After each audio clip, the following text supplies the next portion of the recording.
E quando a gente vai fazer a investigação, aquele paciente não tem absolutamente nada positivo, não tem uma IgE específica positiva, não tem um prick test, um teste de punctura, aquele teste da pele positivo, não tem nada específico, nem IgE total aumentada.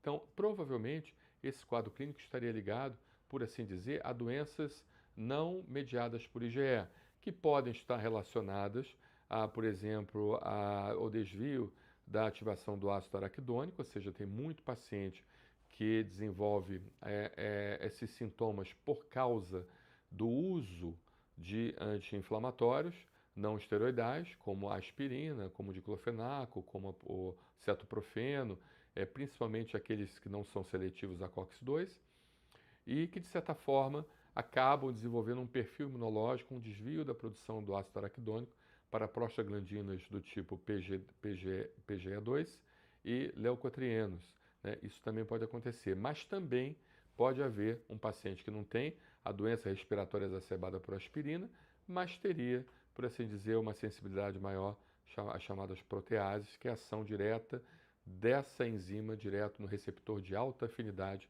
do mastócito do paciente com liberação de histamina. Tá bom? Muito bem, acho que eu falei demais. Vamos lá.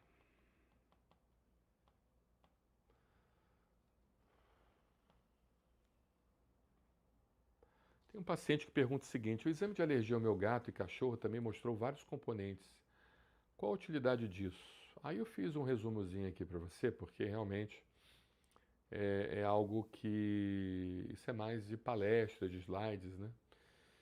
Então, vamos lá. O FeLD1, que é um tipo de componente do gato, do alérgeno do gato, ela é um componente que está relacionado à secreção de secreções, né? Justamente a questão secretiva do gato, né? Que é muito abundante na saliva e na caspa do gato. Então, por isso que é importante você entender determinadas situações, né? O FeLD4, que é a lipocaína, que é um alérgeno maior também, ele é sintetizado em glândulas salivares. Tá? O cão também tem um CAN-F1, que é lipocaína também, que é um alérgeno maior, que também ele é sintetizado em glândulas salivares, nesse caso do cachorrinho.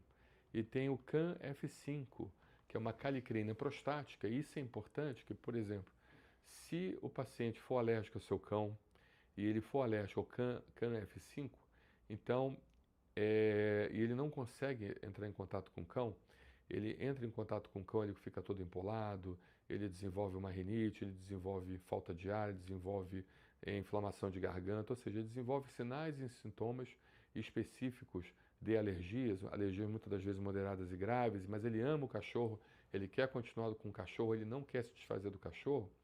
Então, a solução para isso seria justamente castrar o cachorro, porque na castração você conseguiria, por assim dizer, uma melhora. Tá? Existem alguns estudos que mostram essa situação.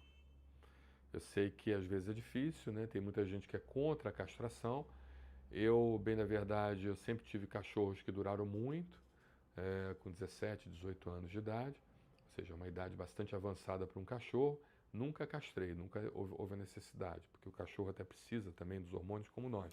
Mas isso é controverso, tem muitas pessoas que não concordam, outras pessoas que já são a favor. Eu não castro, então eu mantenho meu cachorro sem castração e ele vive bem. Ele vive bem, sem ficar nervoso, sem nada disso, tá? Mas lógico, eu respeito a posição dos veterinários, não sou veterinário, então certamente a gente precisa respeitar sempre a posição dos colegas veterinários.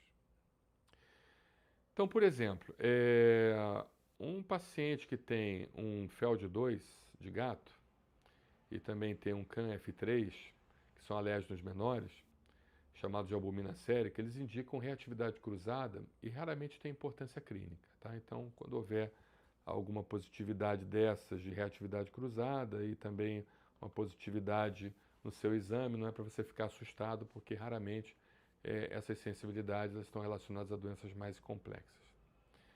E o risco de ter asma é o mesmo para todos os componentes? Esse mesmo paciente me pergunta. Não, o risco e a gravidade de doenças respiratórias aumentam com o número de componentes de alérgenos aos quais o paciente é sensibilizado. Tá? Então, por exemplo, a sensibilização a 3 componentes de animais, ele está muito associado à asma grave. Níveis mais altos de IgE específica para os principais alérgenos, o FeLD1, o FeLD4, o CAN-F1, CAN-F2 e CAN-F5, eles estão associados a um maior risco de asma, tá bom? Então, FeLD gato, FeLD1 gato, FeLD4, CAN-F1 e CAN-F2 e CAN-F5 estariam mais associados a um maior risco de asma, tá bom?